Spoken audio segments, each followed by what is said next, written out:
Ready? Yeah. Real girls get down on the floor. I listen to problematic shit. I know I do. Yeah, I do. Me too. And I don't have no problem with it. You, I can be a 3-dimensional ass person. All right, you ready? Mm-hmm. Hey, welcome to another episode of the Blackout Tips Podcast. I'm your host, Rod, joined as always by my co-host, Karen. and we're live on a late night after 9 p.m. on the East Coast. Okay, we are hanging out and being bad. Okay, Honey, yes, honey. I took me a good little nap, honey. If it wasn't for that, I don't think I'd have made it.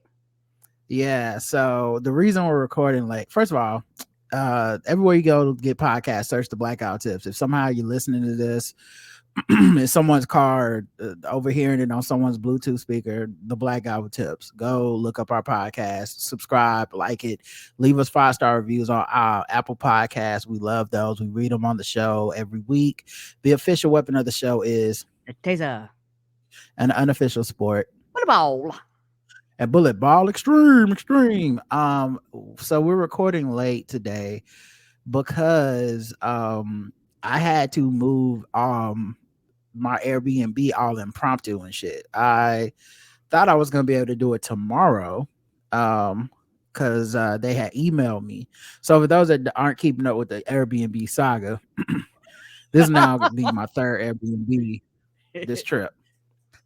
The first one was because the way I found out I was coming back to New York, it was literally like I texted my EP, executive producer, and said, "Hey, the schedule looks like we're starting next Monday. That doesn't seem right because no Right. one's told me when to come back." Nothing. And I he's just like, like, ain't nobody told me shit. "Yeah," he's like, "Yeah, not just that, but we need you back, right? Like Yeah, Monday. you You need need to you be here." actually. But if you are very important, you actually need to be here, sir. And I was very unsettled by it, but I figured it out. I got here, shout out to me. This trip is definitely proven I can do more stuff than I thought I could do, Come and on so through, flexible. yeah, so I made it back. It took me a while to get a routine and get everything under control, get my, routines to kind of help with my anxiety and stuff. And I was able to do that. And then I got to the Airbnb I wanted to go to, the original one. And I was happy in there and everything was fine. I had my routine. I know everything is. And I got a phone call from the person at the Airbnb one day when I was at work, and it was like, "Hey, would you like to go to a different Airbnb for me in the same building? It's just a floor up, and you just, would need to move your stuff there." Right. And at first, I couldn't really understand what they were saying, so I just kind of like, because I was at work and I had my mask on, and people were in my room. I was like, "Yeah, I don't know. I don't think so. Thank you." And I just hung, like, not like should have texted me because I really couldn't understand. But then later, I got back and I thought about it, and I said, "Well, I'm not even really sure what I said yes or no to." So I texted them to say, "What exactly did you want?" And they said, "Well, there's a like a single mom or somebody that's coming here that really wants that Airbnb, and it would be helping out this person that runs the Airbnb, or it's not even Airbnb, whatever. I'd be helping them out to come up to this location and let her stay down there." And he said, and it was funny because we were texting, and I was just like, I think I had just put my phone down for a second and got a text from someone else. And when I went back, I think maybe because I was taking too long to respond, it was like, "And I'll give you a discount for your last month." And I was like, "Well, sure." If he says a nicer place, Right. it's one floor. It has a patio outside, so there's like a little private area where you can sit outside. It's small, but you can sit out there and chill and stuff. And I said, "Okay, sure," like no big deal. And you And saving so me they said, money. "Yeah," and they're saving me money, and said at the end of the month, I'll hit you up or whatever. I said, "Cool." So obviously today is the end of the month, and they had sent me some information through email like, hey, here's the new location, the new apartment number, and the code to get in and all that stuff. I said, cool, cool, cool, no problem. And I shout out to just my anxiety and my nervousness, because I always double check stuff like this. So I emailed them back and said, what day am I moving in? Right. And they said the 1st. Okay. Today's 28th. I said, okay, cool, the 1st. So the emails they send have like these interesting checkout hours that are like, check out. It's like a hotel. Check out at like 11 a.m., but then check in is until like 3, because they need to have people come in and they clean it and right, and wash all the linen and replace shit and all that stuff. And so I'm sitting up there and I'm like, well, I gotta go to work. right. I'm not gonna really be able to move until probably 5-6 o'clock at night, probably at the earliest. And so something told me to text him. I said, hey, so I do have to work tomorrow, so I won't really be checking out until like tomorrow night. Right. And this is the same thing happened at the other Airbnb too. I just wanted to double check. And he was like, oh no, that person's coming in tomorrow. Is it possible for you to just move out tonight, because the other place is already ready for you to go? Okay. And so we were going to do this show probably about 5 o'clock, 5:30 today, but I moved, and it took me not that. It's like, so if I would have been able to do this tomorrow, I would have woke up, packed, went to work, and it just took everything upstairs. But I had to pack, then take everything upstairs. Scared the shit out of my new neighbor up here. We they didn't know you was coming. Hazard's being a big black guy. Like she was coming up the stairs when I was getting in the elevator on one of my mini trips to the second floor and back up and all this shit. And so she came in the stairs and the elevator was closing as she was coming in. And I think she didn't see me and I didn't really see her. I just heard like a noise and looked up. I had my headphones on and she like jumped, and I jumped on, oh shit. And then she went into her apartment or whatever. But I had to make a lot of trips. So I'm just going back and forth up and down the stairs. Upstairs, right. I mean, up and down the elevator. Because that's the thing. I wasn't going to take the stairs because it was just too many trips. It was like 20 something trips probably. And so, I'm just taking the elevator back. And then this time I took the elevator down and I guess she had went to get something from the first floor and the elevator opened and she was in it and I was standing there and we both jumped. I was like, oh. What's about you and scaring people? You scared the other, you scared the cleaner lady. No, everybody's screaming. You screaming, they screaming. We all screaming. She apologized. She was like, oh no, second time. I was like, I know. I was just laughing too hard to even be offended or whatever. And I didn't see her again, but I basically, next time I see her, I'm just gonna introduce myself because I'm only gonna be here for a month, but we can't be scaring each other every fucking time we see each other. I'm not frighten each other to death. Right. We probably both each other's worst fucking fear, Right. You're both introverts going, okay. Yeah. Well, no, I'm saying I'm a big black dude and she's a white woman. Neither one of us I don't want no problems, no smoke. Okay. Right. She don't want it either. I don't want no Karen issues and I'm sure she don't want no black man issues. I just want to do my podcast and go to work. But yeah, so that was my evening and stuff, and I got everything set up. But yeah, everything other than that is good. And we talked on the phone earlier today, but I needed to also check the sound and make sure everything was set up with this so we could record. And so I'm glad I did this because I had messed up a switch or something and it wasn't picking up the mixer for a second. Oh shit.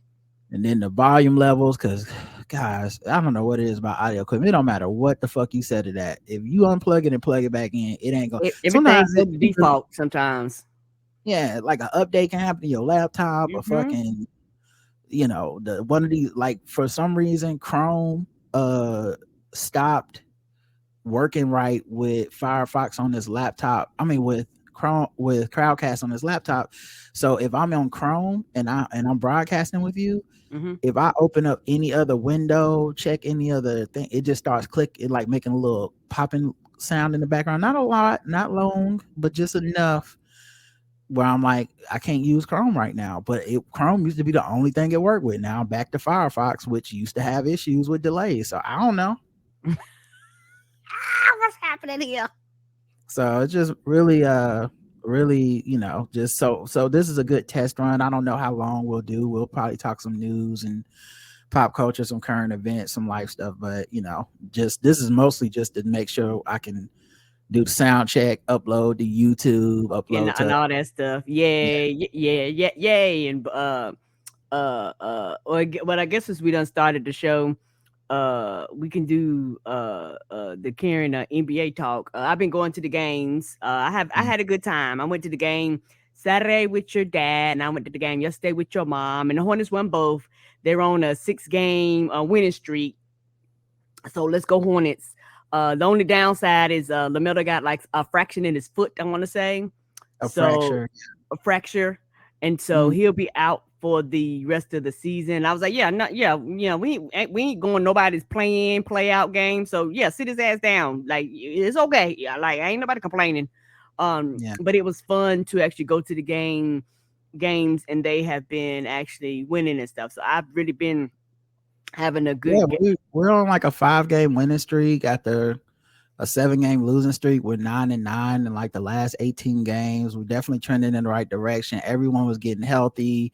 Fucking even Gordon was looking good because right. he's finally healthy for the first time really since the Kelly beginning. Oubre was back after he after his from his arm. He had the cast Yes, off. yeah, his wrist or whatever. Terry, of course, consummate professional. He's really been a rock this year. I think, I listen to some Hornets podcasts, Locked On Hornets and stuff like Mm-hmm. that, Buzzbeat. And whenever you're having a down year, it's just tough. Like Yeah, it is. It is fans, tough. especially if you talk about the team every day, like you eventually kind of turn on the team. You look for places to blame shit. And I think, to me, there's not a lot of blame to be handed out. I know that, Mm-mm. people like that feel differently, but Right. it's the rotten fucking luck of this year. Even Melo getting hurt right now is just like, in a way, it's like a good thing because if you're gonna be at the bottom picking a lottery pick, I'd rather it happen because you tried your best, but shit just was too fucked up and you couldn't do nothing. Then you tank. Me too. Yeah, Because a lot of but people kept talking about tank, and I was like, "What the fuck we gonna tank for?" yeah, between Miles Bridges, domestic violence stuff, and all the injuries, it just was not gonna happen for us this year. Mm-mm.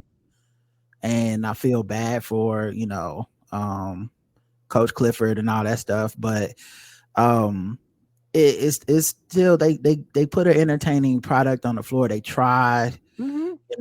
and this has just been like an unfortunate year. But yeah, I saw that last night and was like, damn, we just all the luck. So Yeah. but yeah, I'm glad that you been getting to go and enjoy the games. Yes, I have. I've been enjoying the game, and maybe it's just me, and maybe it was probably because it was a Saturday game when I went with your dad.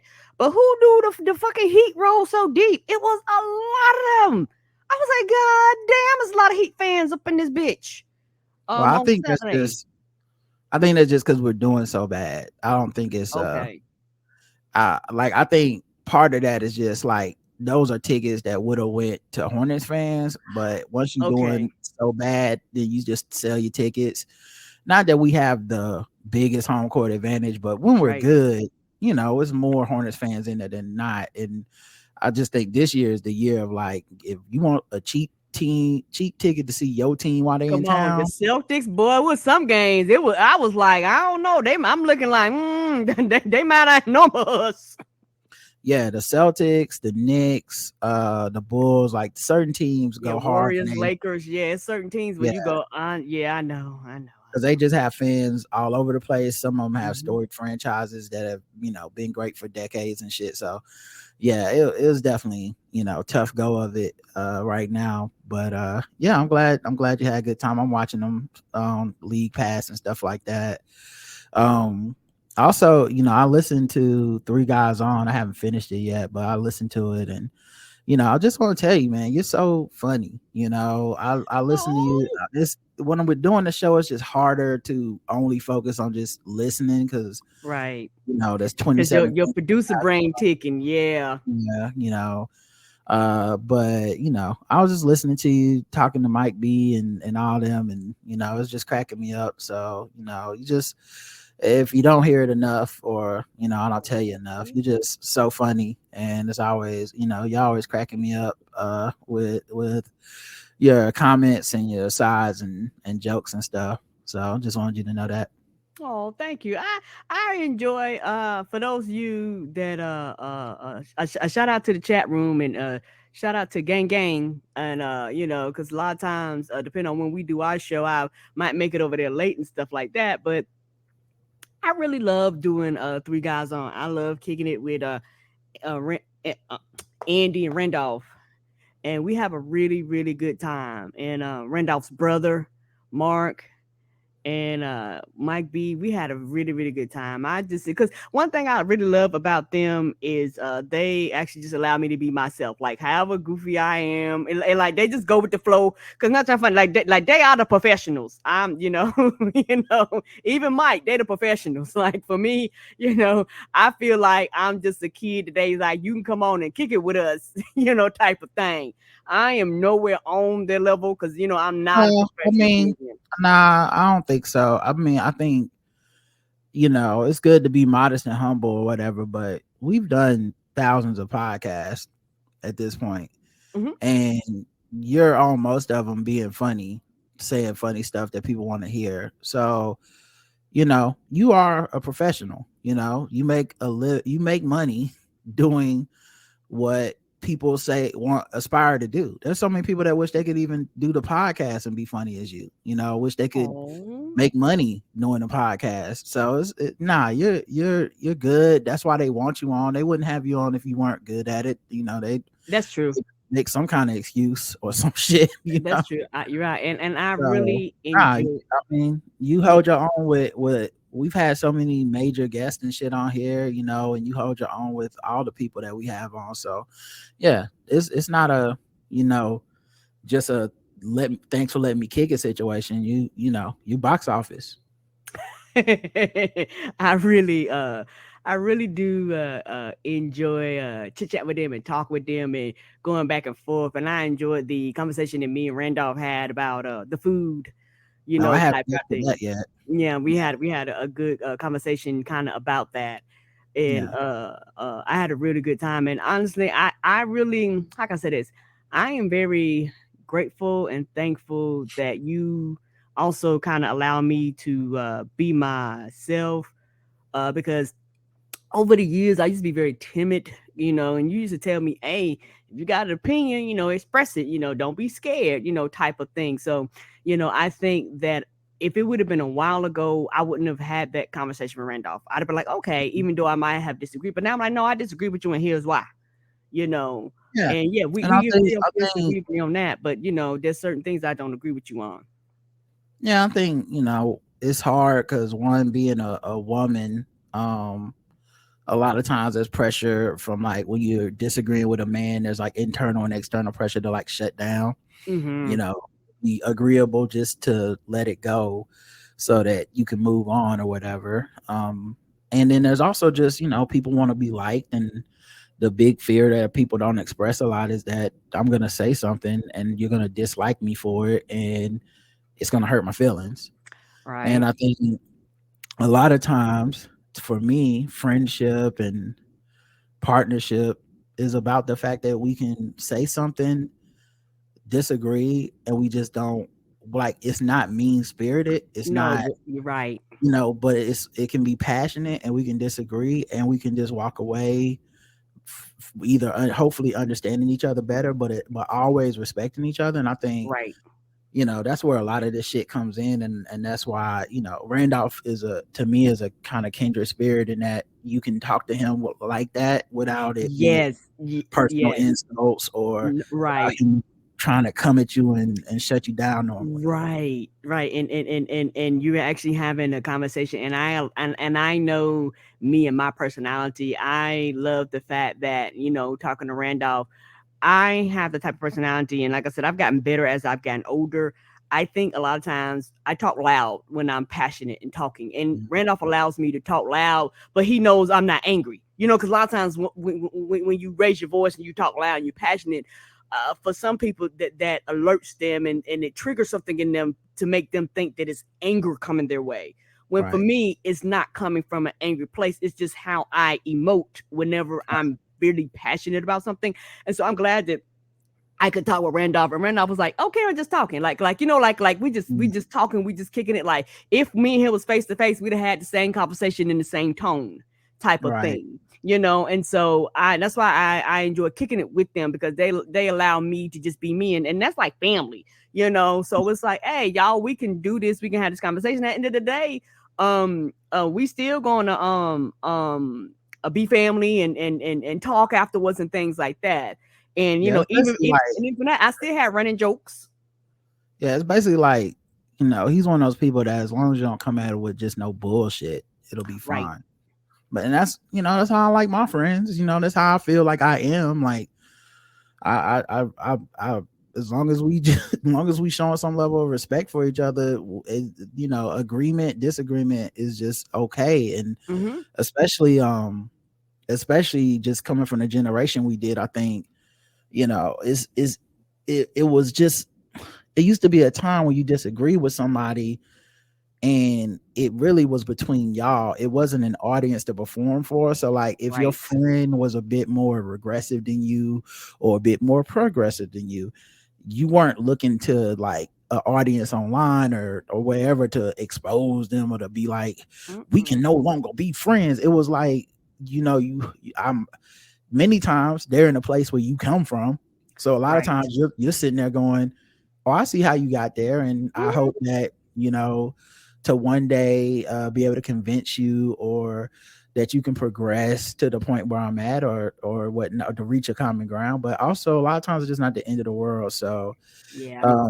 and I think especially over the pandemic with us kicking it with them so much, Mm-hmm. it's just they become like, like real tight friends. So, I text Right. you all the time and stuff. So, but yeah, I just wanted to let you know very funny on there and Oh, I'm glad you think that because, like I said, for me, I've come a long way because I used to my sense of humor was not what it is now, and I think after years of just being around you and your family and years of me just analyzing things around me and realizing that life is a lot of funny shit that happens, but you just have to open up your mind and your eyes to see it and analyze it from a funny perspective.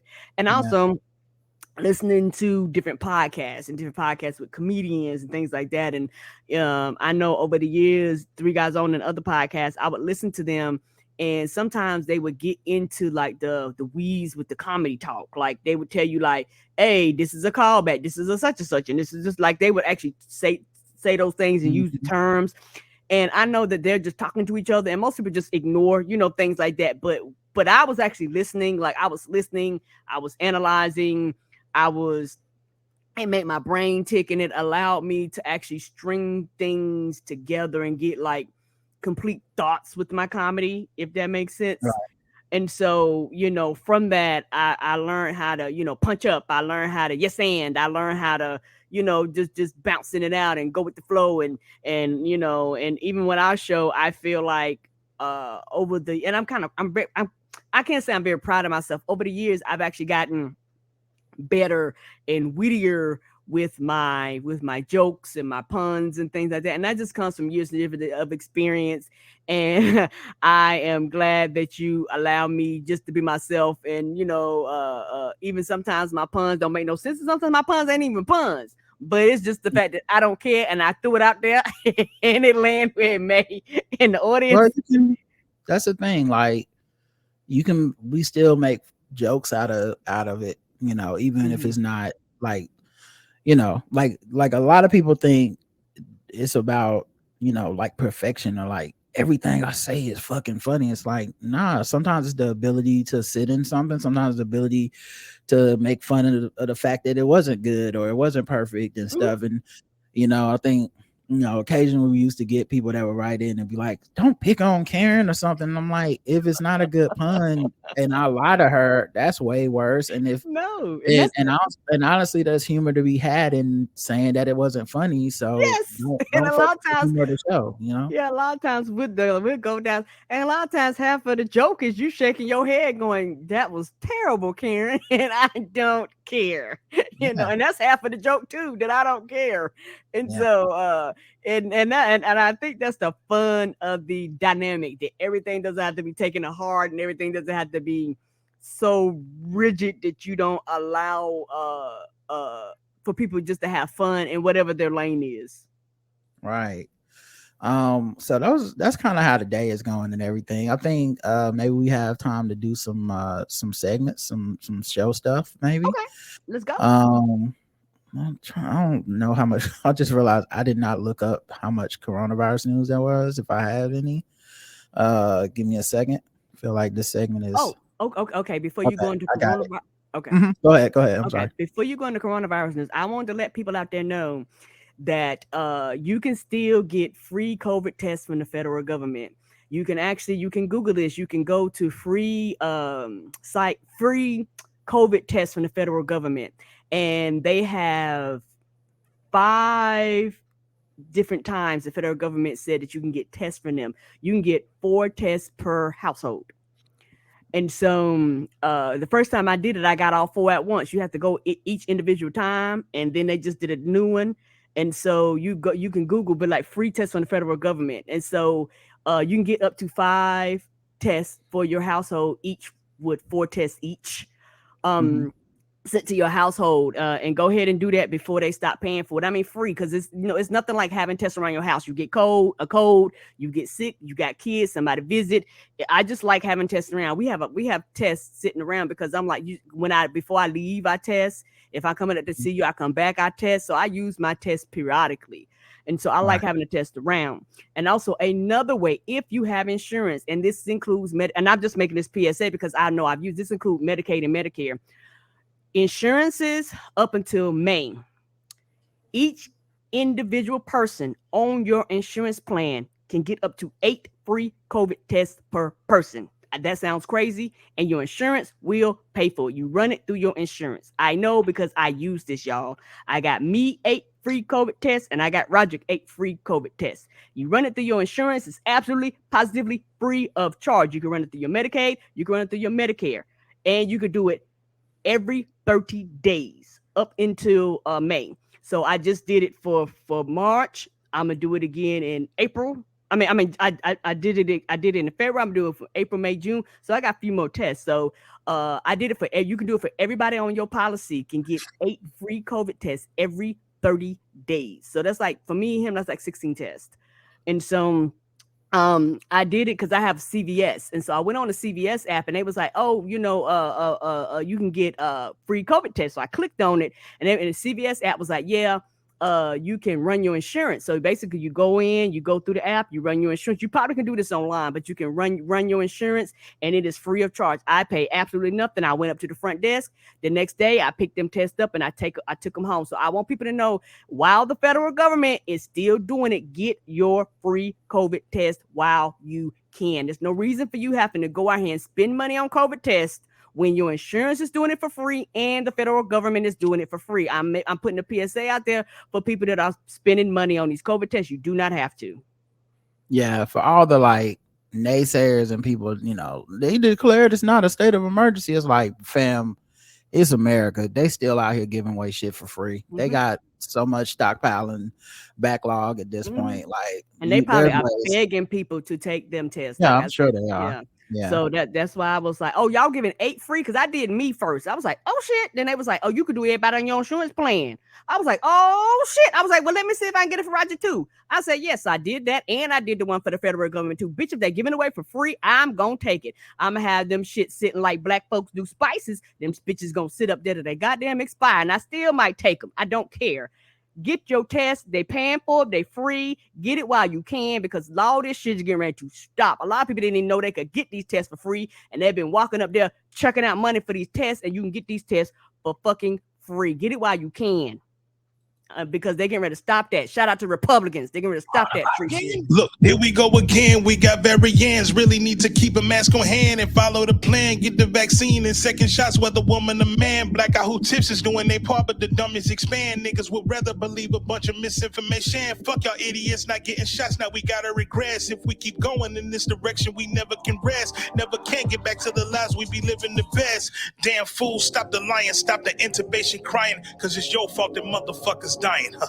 Damn fool, stop the lying, stop the ventilator crying, cause it's your fault that motherfuckers dying. I do not understand this shit. I'm not a fan of this. We were like one win from the pandemic championship, but fuckers wanna leave it to game 7 with Giannis Delta Kumpo blocking forward progression and Chris middle fingers to your plans. Man, damn.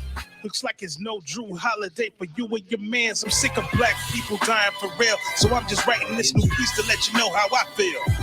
Coronavirus. Fuck that COVID-19 is unseen. It's creeping in the air for you to breathe, yeah. So fuck that COVID-19 is unseen. It's creeping in the air for you to breathe, yeah. Coronavirus. So shout out to that PSA. COVID-19. Oh, and shout out to my job, because we get tested every day at work. Especially if it's certain groups, but we actually are now on a 3-day a week testing schedule, because we haven't had a positive in over a month, and just the mask, like we still mask, but even with the masking, like it's only in certain areas now and stuff, like it's actually pretty good. Like the numbers have gone down with hospitalizations and stuff, like so yeah, I just wanted to mention that. COVID-19. But I see, yeah, and that is a good thing. And I know you're gonna go new, but that is a good thing. And also, I am glad that they are doing a test, because the thing is, nowadays you can't tell if you got a common cold or COVID. So that's another reason why I had this test, in case I catch a cold. Like, let me rule out COVID. My thing is, like, if I get a cold, I'm not coming to work. I don't mean, like, if I get anything that make me feel like it could be some COVID related, I'm not coming to work, whether I take a test or not. Like, sometimes people are like, I'm gonna come to work. I'm like, yeah, I don't got that in me. Like, I can do this shit from home. I can be funny from home. Right. If I'm not like laid out in the hospital, I can just be like, I don't want to give nobody a cold. I don't want to give y'all the flu either. But anyway, and it should be like that. COVID-19 linked to 40% increase in autoimmune disease risk in a huge study. Oh no. Yeah, it's on Yahoo. I mean, yay, because we get the studies, but oh no, with them numbers. Yeah. Catching COVID-19 may increase the risk of developing an autoimmune disease by 43% in the months following the infection, according to the largest study of its kind. That's a large number. Yeah. So we already knew that it had, been there have been small studies focused on a few conditions, but this is a study of over 640,000 people. Okay, so so they was like, we're gonna pull a big number, right? I'm glad, because when you do this, you get all types of people once your numbers get so big.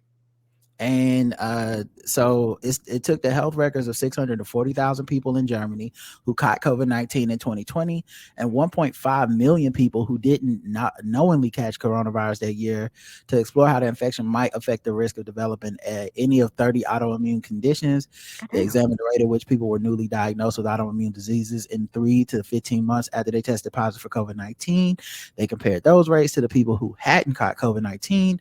Roughly 10% of the participants in each study had pre-existing autoimmune diseases. Among the people with no history of autoimmunity, more than 15% of people who caught COVID-19 developed an autoimmune disease for the first time during the follow-up period, compared with roughly 11% of people who hadn't caught COVID-19. So in other words, the COVID-19 group had 43% higher likelihood of autoimmune disease than the control group. Shout out to them for doing a big study. They was like, we ain't gonna play. We gonna get some real numbers. Like, we trying to find out what's happening. And shout out to them for actually taking the time, because I know when you're dealing with that many people and that much data, I know it took a long time, to kind of get through that, to get to these statistics. Among those with existing autoimmunity, those who caught COVID-19 had a 23% higher chance of developing an additional autoimmune disease in the follow-up period. Additional one? Yeah. It was most strongly linked to an increase of vasculitis, which caused inflammation of the blood vessels. The previously infected group had a 63% higher rate of a type of vasculitis called arteritis temporalis, which than the uninfected group did. The autoimmune driven problems with the thyroid, a butterfly shaped organ in the throat that releases hormones, and the skin condition psoriasis were also strongly linked to prior COVID-19 infection, as was arthritis, which causes swelling in the joints. Damn. People didn't take it seriously. And coronavirus go, you can believe I'm real or not. What's gonna be real is these this shit right here. Other viral infections, including the flu, have been linked to autoimmune disease. So more research is needed to establish what effects are specific to COVID-19. I didn't know. We was just out here living with the flu, knowing this knowledge. So this, me either. That's new. Yeah, that's one thing about COVID. It really exposed a lot of shit with just like the flu and pneumonia too. Where it's like, hey, well, this people go, well, damn, but the flu and pneumonia, like, yeah, this shit fuck people up too, y'all. Ars Technica has this article: unvaccinated more likely to have heart attack, stroke after COVID study finds. Being fully vaccinated reduces the risk by about 41%. I believe that, yeah. Like shout out to Woody Harrelson. Being vaccinated matters. Shout out to Woody Harrelson. He went on SNL and did a rant about a conspiracy about COVID-19 and the drug companies making people get vaccinated and stay in the house so they can control them. Yeah. I mean, Woody already seemed kind of like a wild boy, but that was one of them like, yeah, I could see you the type to say some shit like this, Ain't that fun? You got people like him, you got people like me going, 5th shot, please. Yeah. He's like, and of course he did the Kyrie thing. I'm standing up for the little people that don't have a choice. Then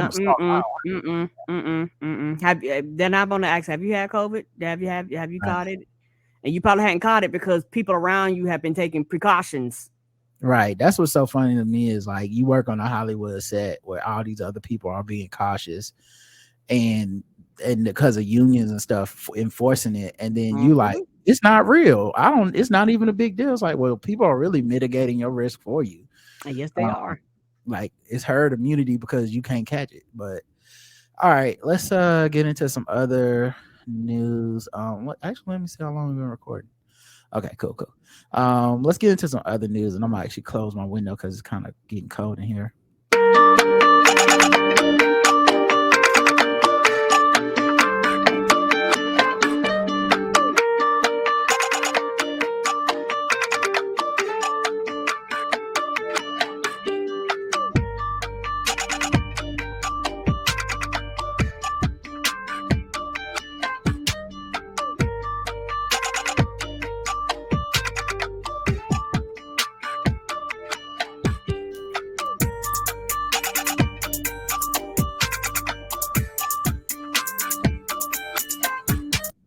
That beat is hard.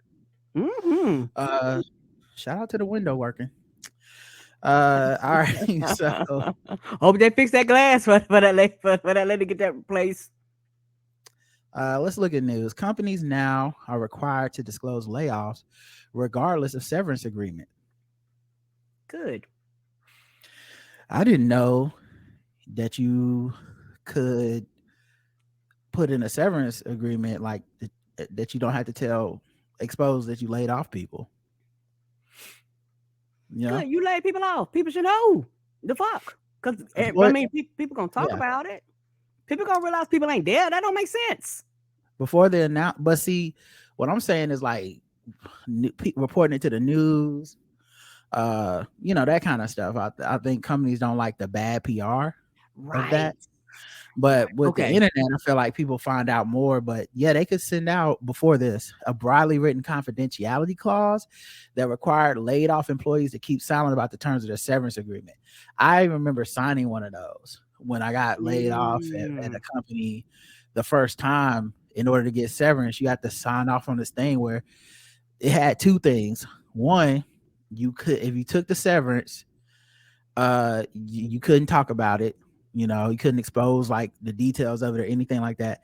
And two, this is the most fucked up one, you can never be rehired by that company. So if they ever hire again, even though you have skills and expertise that is specifically germane to their company, Right. And you know their you system. can't apply for a job at that company again. Crazy. Companies can no longer send out, companies can no longer send out non-disparagement clauses that stop their former employees from discussing the terms and conditions of their employment with third parties. Right. A severance agreement is unlawful if it precludes that an employee from assisting coworkers with workplace issues concerning their employer, and from communicating with others, including the union and the board, about his employment. The board wrote, Tuesday's ruling is a reversal of what came from the Trump era NLRB members, which stemmed from a prior case that said there were lawful restrictions on employees who receive severances. It is possible that the labor board's ruling could be appealed. Still, for now, the ruling is effective immediately, causing employers to review and revise their severance agreements to rid of overly broad language that would restrict workers' rights. Yes, fuck them. Yes, tell people, because people are going to talk about it anyway. And it's one of those things. Why am I protecting you? Bitch, you let me go. I should have the right to talk about you now. I no longer work for your company. It essentially turns severance into an NDA for everybody. Right. So now I can't, tell people this is a shit company and I'm getting, they laying us off because they treated us badly. The stuff that Elon Musk was having people sign and threatening them with and shit like that. Mm-hmm. Like, this is much better. Right. And then, if you are in a position where you're like, no, I'm not signing that shit, all of a sudden you become a problem because you're like, I'm not signing it. And so I can talk, but very few people are in a position and they know this where they can say, fuck a severance. They know most people have to take it. That's why they do it anyway. Exactly. Remote kissing device is here for long distance couples. How the internet is reacting to a Chinese innovation. Yeah, I mean, listen, we're long distance right now. Wait, there's a long distance kissing. Yeah. Although I'm like, how deep is it? What is it? This is what it looks like. Can you see it? Yes. Why look like two dildos on the sides? Well, I'm confused. I mean, it looks like two fleshlights, but not all the way deep, like just the lip part of a fleshlight or something. Right. No, thank you. Yeah. Zhang Song Li, a man in a long distance relationship with his girlfriend, found it difficult to maintain intimacy while being apart from each other due to the distance. The communication was limited to phone calls only. It was during this time that he came up with the innovative solution to overcome the challenges faced by long distance couples. He inspired to invent a device that could allow couples to share virtual intimate moments. I feel like everybody's probably using this for like a fleshlight type situation and just no one's talking about it. Yeah, I agree. Kissing, come on. It's kissing. We know kissing is the gateway drug of sex. Not the gateway drug. That's how it starts. Everybody knows. Most of us got here because somebody couldn't stop at a kiss. Okay, don't try to play. From a kiss to other shit. Yeah. Here's a video of it, and this was. First of all, who chose this? Why is it moving like that? Yeah, the lips look like a Simpsons character.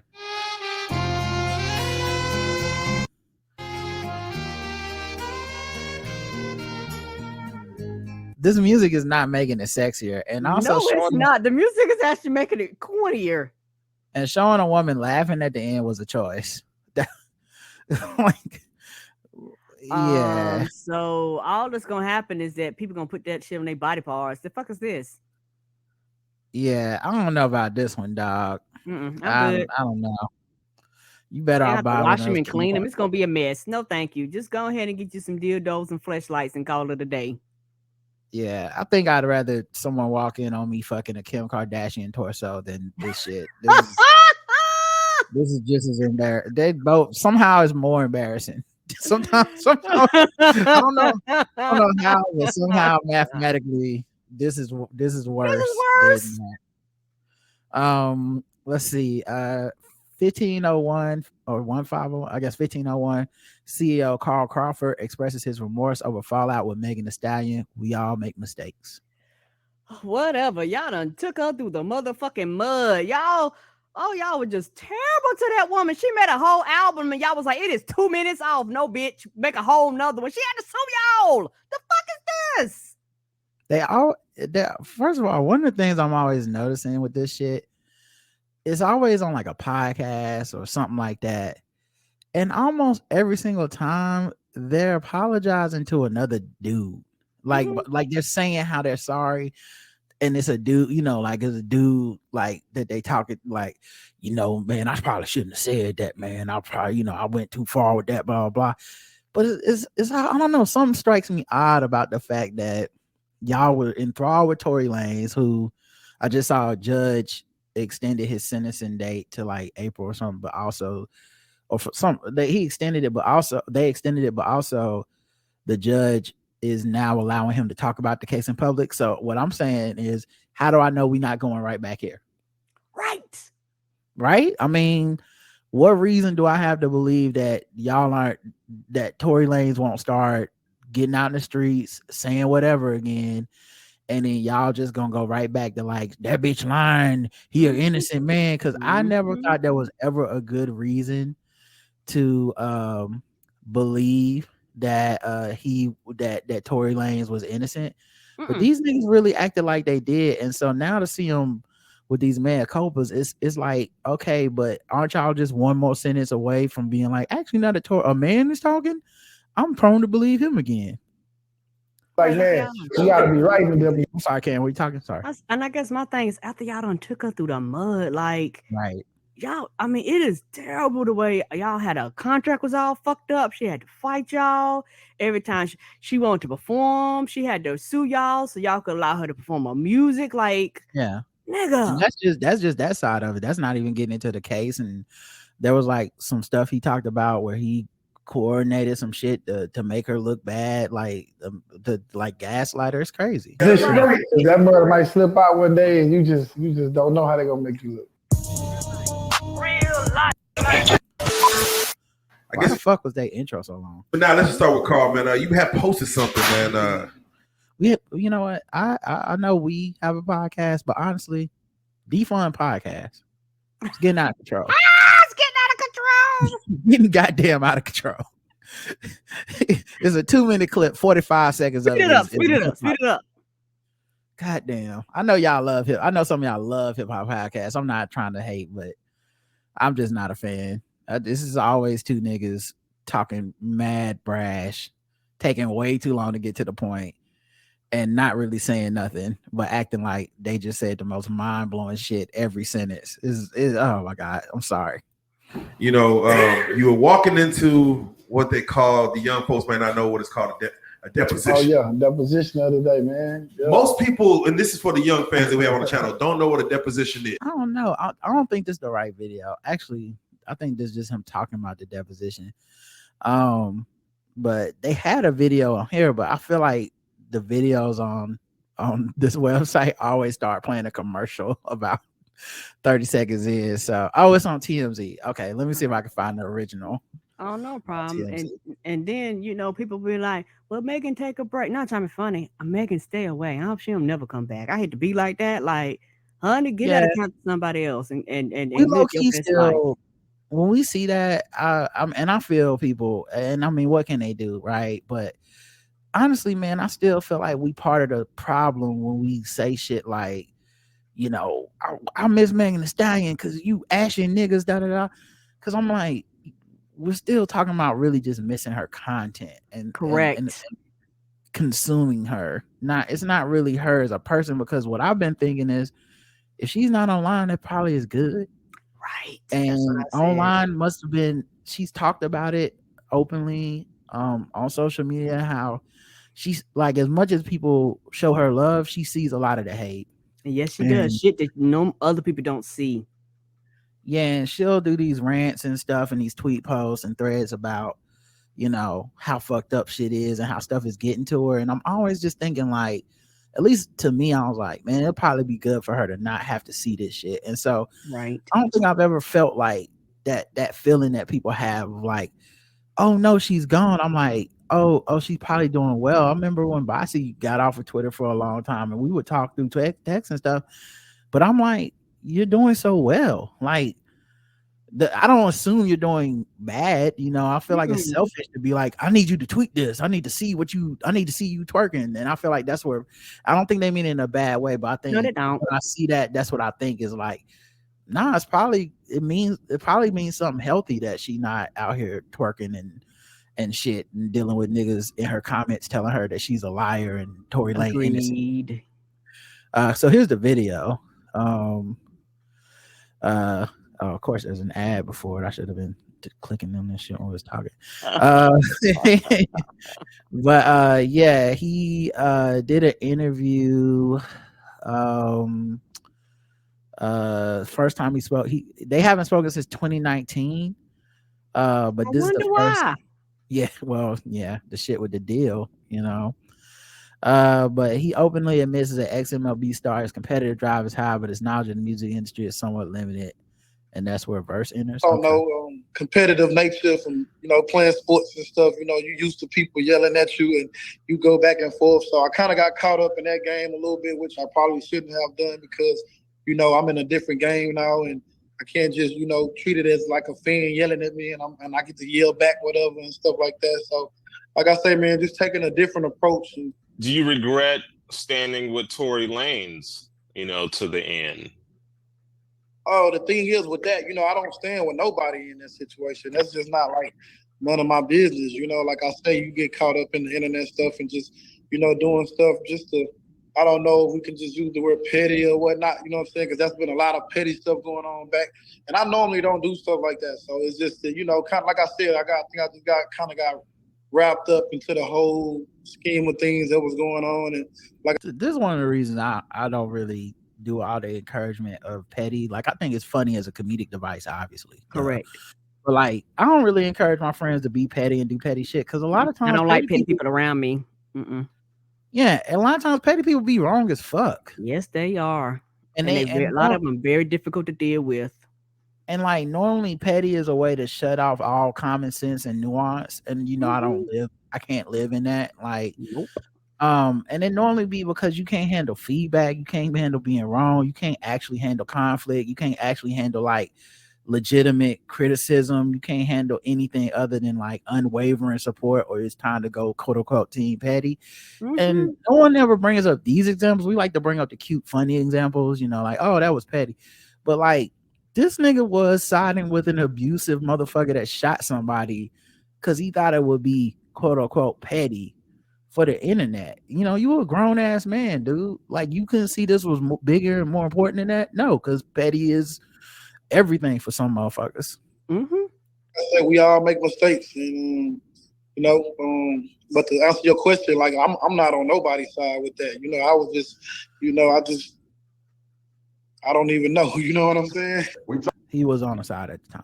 Talked about this right here, honestly, about the Tory Lanez question, and it was like, at the end of the day, he doesn't know him. You know what I mean? It was like, once again, a guy that doesn't know the business of music, and that politics side. It's like when Carl hit the field and they were saying, hey, it's 150 million for a few years. That's what he got. It wasn't like, it's 150 million and here's 90 now and give you a reason.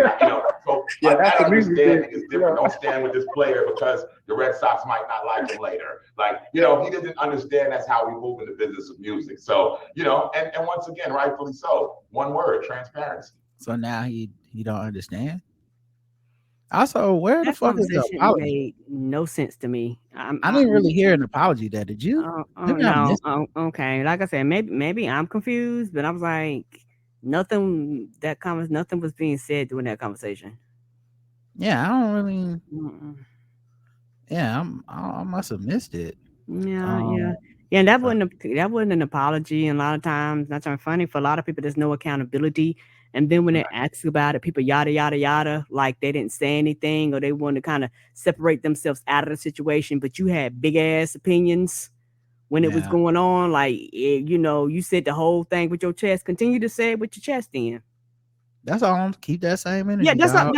like you know what I'm saying. Like if you're gonna or say it, not even be out keep the there. same energy. Apologize with the energy that you was starting shit.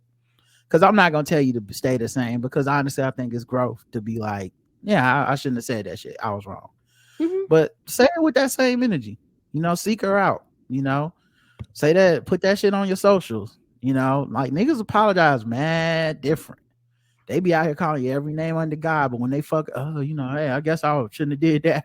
My bad. Like, nigga, fuck you. Yeah, they're like the newspaper. They want to put it on the back page. What was that? Bitch, I was on the front page. Put this on the front page too. Did you see Michael B. Jordan got interviewed and teased his former classmate because she basically called him corny. Oh no. Mm-mm. Yeah. So she's an interviewer, like, what do you call those people? Like she does red carpet. She interviewed Kalani very badly one time. I think it's kind of like the Charlemagne school of interviewing where you try to like that style of interviewing where you try to get like almost like a viral moment every time. Okay. Some people ain't good at it. And Wendy Williams, that gossip lane of like, part of the thing is that I am kind of saying shit I shouldn't say. So she apparently had called him corny when or she was on a podcast, someone called him corny. She agreed with it and then talked about how like, in high school they used to like kind of shit on him. Back all the way to so then on the red carpet for Creed, she ends up talking to him. And he remembered. No, we know each other. We go way back all the way to Chad Science in Newark. Okay. The corny kid, right? No, I did not say that. Misquoted. The corny kid, right? Yeah. He you can, first of all, you can see right here. He remembered. You can see his face right there. He was like, "Oh yeah, I know." Chad Science in Newark. Okay. The corny kid, right? No, I did not say that. Misquoted for sure.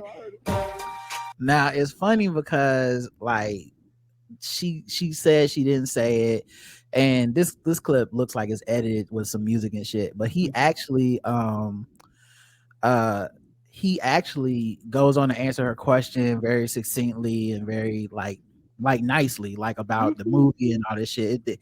It really didn't turn into like this terrible moment. He wasn't like super aggressive or anything like that. Actually, I might be able to play the TikTok. We know each other. We go way back all the way to Chad Science in Newark. Okay. The corny kid, right? No, I did not say that. Misquoted for sure. No, you did not hear me say. I said we used to make fun of the name, but yeah, he is obviously killing things out here. Yeah. Oh, he weaking at it and shit. He be fucking with her. Yeah, and also like nigga just coming off of like being voted the most sexiest man and shit. Like it's definitely is his time right now. And then when it ends, she does say like, "You not corny no more." So which I'm like is a tacit admission that you definitely have joked about him or whatever. But what I thought was funny is that like people were framing this as like him like going in on her or like Nick, y'all just need to get over being called corny and shit like that. And it was like he seemed to be over it. It just seemed like a funny moment. It didn't seem like he was trying to destroy her career, call her out her name. Oh, nope, none of that happened. It seemed playful. Like, yeah, you call me corny. Ha ha ha. Moving on. Right. And like a lot of things, quote unquote, shout out to Childish Gambino because of the internet. Niggas is super sensitive and everything becomes a war to sexes. Oh yeah, for sure. That's all that boiled down to. Yeah. You know what I kept thinking too though is what was it that made him corny, right, to people? Because people were just going off of like, yeah, he corny. And I think people don't ever really want to examine what it is that make people like him, quote unquote, corny. Right. We don't really want to go into that because I think Mm-mm. you're gonna find a whole lot of weird. It's kind of the same thing with that I was saying on a deeper level about Big Groove. We don't really want to go into why he's wrong, but not some of these other people, because then we have to start examining ourselves and how we feel about their bodies, how we feel about their Right. And people race, they don't want to analyze that. Right. you know. And so that requires critical thinking. But yeah, like we don't necessarily have any evidence she ever did anything to him. It's just she thought he was corny. They thought it was funny to make fun of him, and now he's on top winning, and it's like, oh man, you know, and her job is depends on him, you know. So, but yeah, I just found it to be so interesting because I'd love to know what makes him corny, really. You know what I'm saying? Like, because corny is just not being quote unquote cool or not being part of the crowd. Like, it's a lot of shit that quote unquote makes because we are. The other thing is we're strangers. Right. We don't know him. Mm-mm. So when we just go off the premise, he must have just been corny then. Why do we think what do we think that means? Right. I think there's a lot of, it's interesting to think about what you like, what kind of shit makes someone not corny versus corny, you know, and then also there's the person.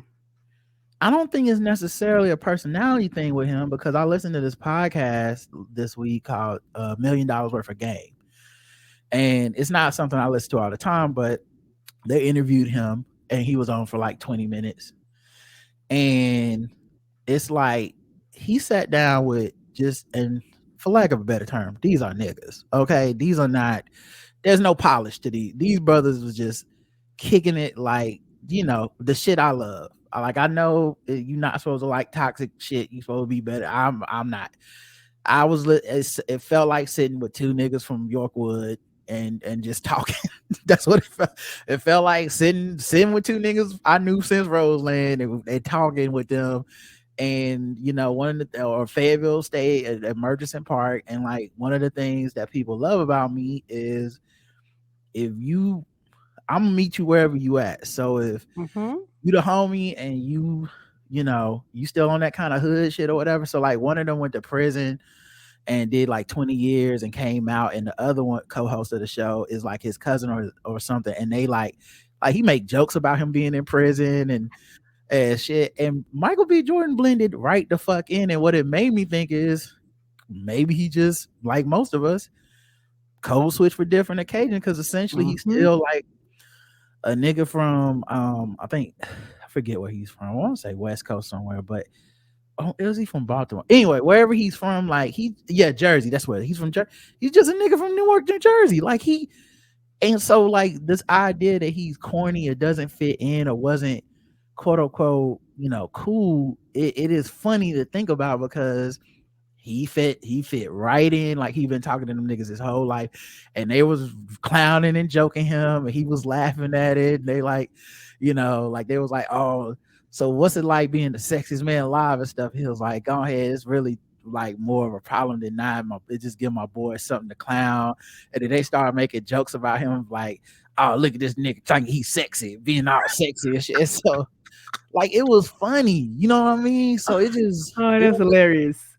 Yeah, like I don't even have like a deep take on like his high school experience. I really don't know what it was like. He's a stranger to me, and I've seen everyone make up all these scenarios of what must have happened and stuff, and I'm just like, I mean, low-key just sound like she got caught dry hating, and it was a cute little funny moment, and now it's over. But man, it really made me go in my mind about like what is a corny nigga to you? And what does that mean to you? And what does that say about you? Not what it says about them. What does it say about you? Like when people found Russell Wilson being a good surrogate father to Lil Future, corny. You know, like we don't want to talk about that. Right. That's We not won't talk corny. about what that really means. Yeah, a square. That's what it was. A square.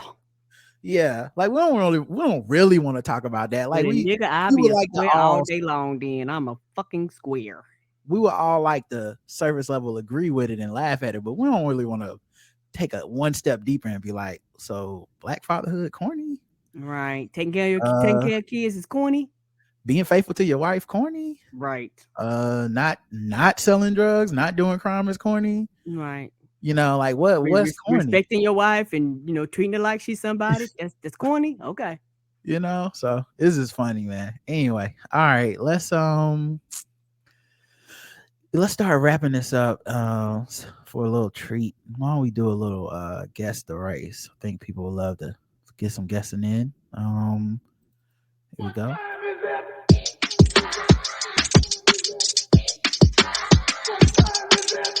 It's time to guess the race. It's time to guess the race.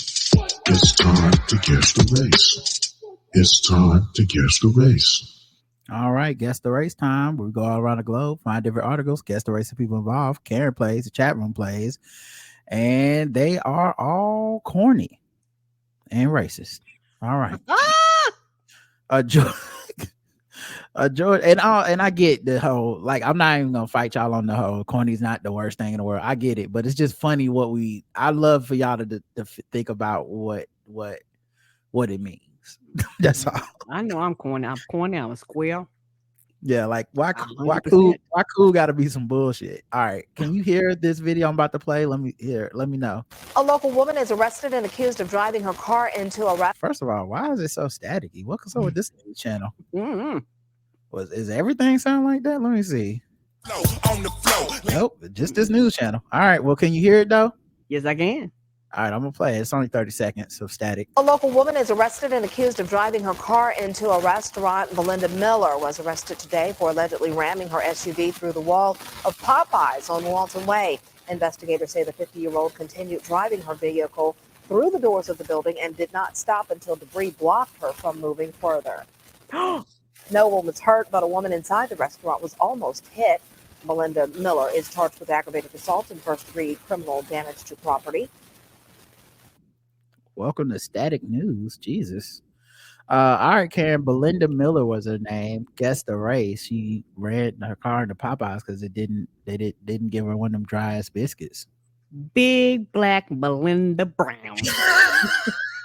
I couldn't help it, baby. I couldn't help it. I couldn't help it. I love that joke. Big bad Belinda Brown. Black. Who wanted that Black History Month chicken? Black, white girl wasted. And H black. I mean, and H white. Big booty Belinda Black. Mr. Gandy, did you just touch my ass? Black. Doing this shit for the 99 Trey Static Black. So white she can't see the chicken plays. Black, white. Black is burnt bits. Chicken black. The correct answer is. And most of y'all went with black on this one. And most of y'all got it right.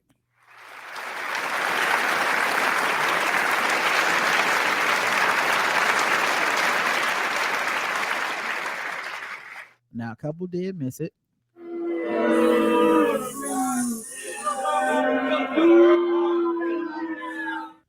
And that's her right there. Yeah, they did that.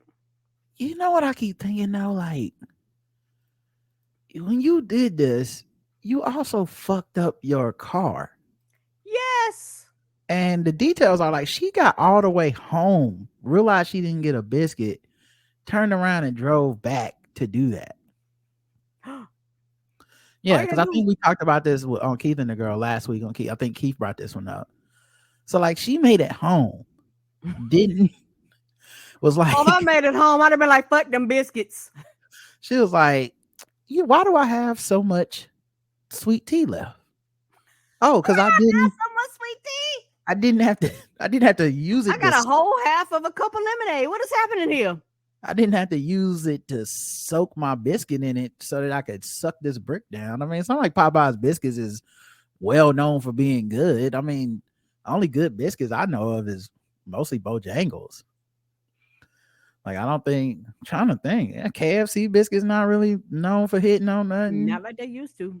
Hardee's biscuits not hitting. Well, Red Lobster don't do fast food. I'm sorry, I'm talking about fast food. But my bad, y'all. Talking about fast food. I know the Cheddar Bay biscuits is, I know they busting. Okay, come on now. All right, let's go to the next one. How about how about this one? An Alaska woman, 22, pleads guilty to killing her best friend, 19, with the help of 3 other teens after being catfished by a man online who promised to pay her $9 million if she sent photos of the killing. How good of a friend are you if that's all it takes? I'm not that good of a friend. I mean, I know motherfuckers love money, but you wouldn't need like some proof or something first. And ain't nobody in that group smart enough to call the police on their friends and be like, "Hey, dog, I think they plan on doing something." I mean, I would at least be like, send me $1 million first, so I can just know it's real.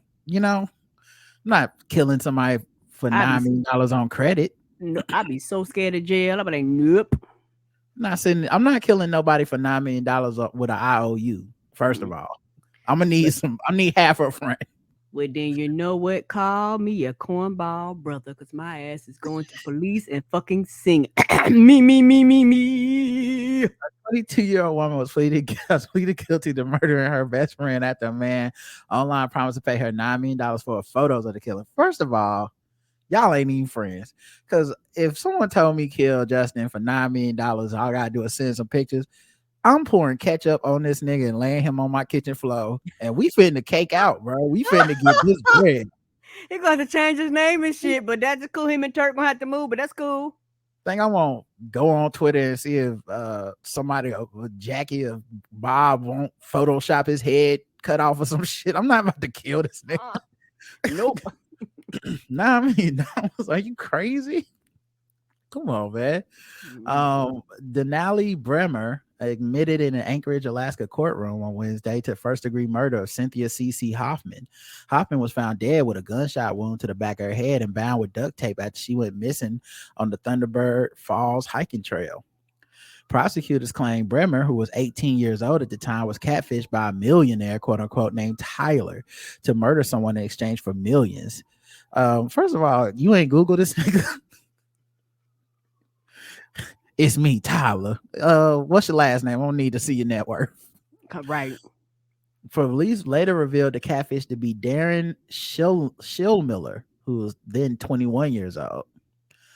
On the day of Hoffman's disappearance, Bremer told police that she and the then 16-year-old Kaden McIntosh borrowed a friend's car and drove to the popular hiking trail with Hoffman on June 2nd. She told police they had planned to take photos of each other tied up and bound Hoffman's hands, feet, and mouth with duct tape. Bremer said that at some point, McIntosh took a gun from her and shot Hoffman before pushing her to the river. I've watched enough Snap to know no one ever admits to being the trigger person. It don't matter. Y'all all going to jail. They don't give a fuck. You there. They always got some like stupid ass story that don't make no sense. Yeah, I tied her up. I took the picture. I blindfolded her. I took her to the river. I drove my car. I did this. And then someone suddenly at the last second, someone just pulled out a gun and shot her for no reason. I said, what? This is crazy. What is happening? I can't believe this was not part of the agreement. They then allegedly drove to a park, called Hoffman's family, and said they were dropping her off at the park. Police said they went to another park and burned Hoffman's purse and other items, as well as the gun used in the shooting. McIntosh was also charged with 1 count of murder. The third teenager charged with 1 count of murder was named as 19-year-old Caleb Leland. How the fuck are there 4 people this stupid? Teenagers are stupid. But honestly though, I ain't never been this stupid, Karen. I haven't either. Yeah, I don't think it's a teenage thing. I think these people are especially stupid. I don't think it's because maybe this is the thing about me, but I've always been the one that's willing to be like, no, I don't need to fit in that bad. Maybe that's why she I ain't going. Maybe that's why she dead. She was the one that didn't need to fit in. They was like, well, then we kill your ass. I don't know. Right. The teens told police each of them was supposed to receive a share of the promised reward for their role in the killing. Meanwhile, Shield Miller was arrested August 2019, charged first-degree murder and conspiracy to commit murder. He is currently awaiting trial.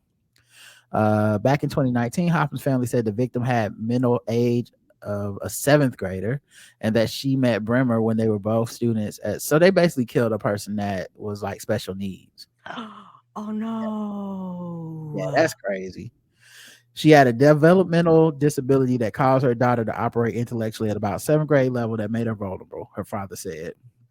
She should have had friends that she wanted. She shouldn't have had people that wanted to plot against her. And the ages of these people, I think, is sick. And now they don't have to live the nightmare that I have to live, he said at the time. Right, so, he got his child.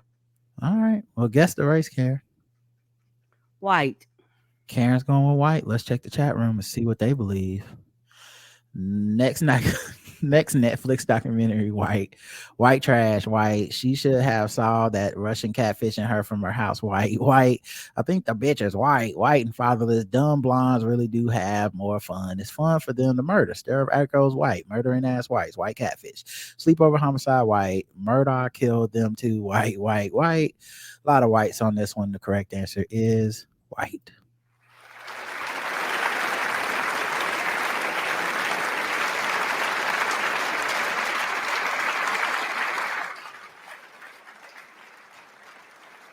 And here's the pictures of the murderers, and all of them look like they shop at Hot Topic. That's Denali Bremer, the one who's 22 now. This is the girl that they killed. She was 19. She's pretty. Right. Yeah, that's crazy. This is the dude that claimed ain't nothing a million about that. He probably got $10 in the bank account right now. What is we talking about? Right. And then these are the two people that helped with the crime. Oh, y'all going to jail. Yeah, man. Where are the white fathers? You know, it's just what's going on in their community. All right, let's get to the bonus round. So far, Karen is 2 for 2. Yay! That bitch was white. I ain't racist. How can I be racist about anybody or anything in my life? How can I? Call them niggas. Just call them niggas. It's time to get gold the race. teeth, gold chain wearing, fried chicken and biscuit eating, monkey ate baboon, big guy, fast running, high jumping, spear chucking, 360-degree basketball. Police arrested a man suspected of robbing an Ohio grocery store after his alleged getaway car was trapped at a car wash.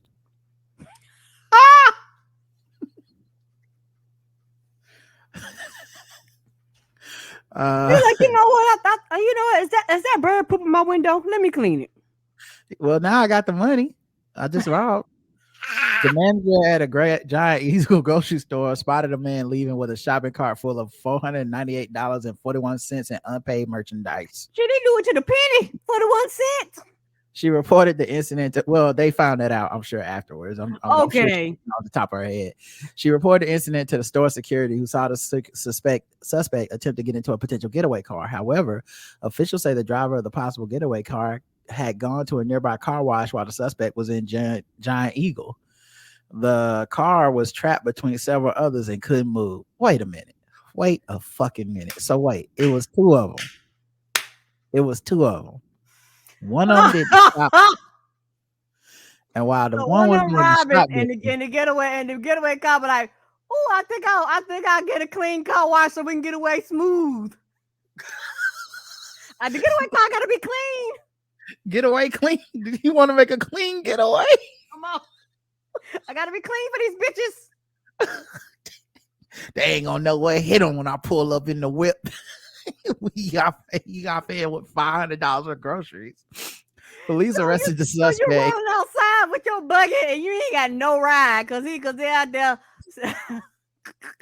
That's why they don't want no scrubs. That's why women don't want no scrubs, right there. They're out there stuck between a Honda Civic and an SUV. Sitting on the passenger side of his co-defendant's ride. Police arrested the suspect who had an outstanding warrant in South Euclid and charged him with theft. They also arrested the driver of the possible getaway car who had an outstanding warrant with the Lakewood Police Department. Well, you love when it all comes together. That case. Karen, Well, you know what? This was a clean case, apparently. Yeah. Yeah. Yeah. Well, at least they didn't have to, wash the money or whatever. They had to worry about that. Karen, guess the race. What was their names? They don't I have their names. I just got their picture. I'm gonna go black. All right, let's check the chat room and see what they believe. Outstanding warrants, black. 5 finger licking discount, good, black. Gotta keep them rims clean, black. Well, listen, they spending. Okay, stole $500 worth of chicken and hot sauce from the grocery store. Niggas, black. Oh, Shay, the correct answer. I need that. Migwar, wax polish, black. I don't know what that is. So fresh and so clean, black. Scrub the prints, black. Niggas, the correct answer is black.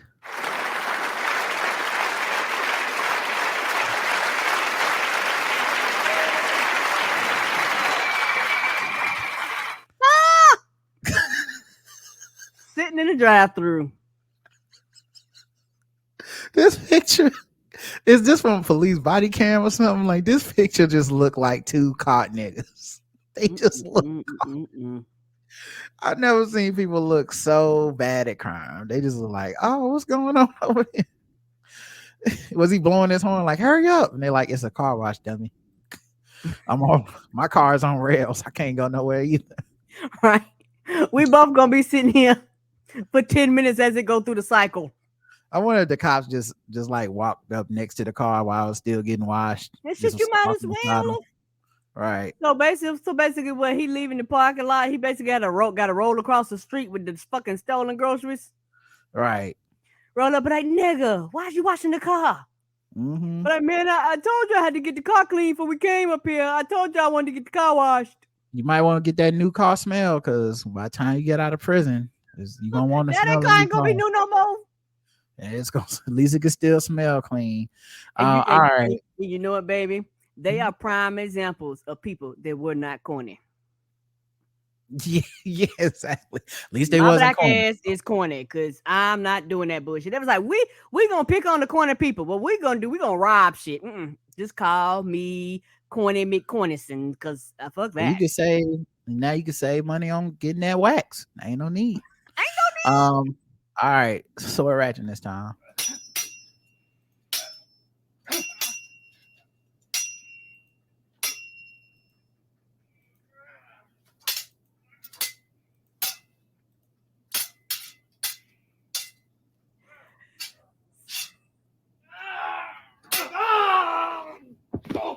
So if I said that's his baby mama car, and I bet you she is pissed. She was like, not my car impounded. I can't take the back. I can't take the babies.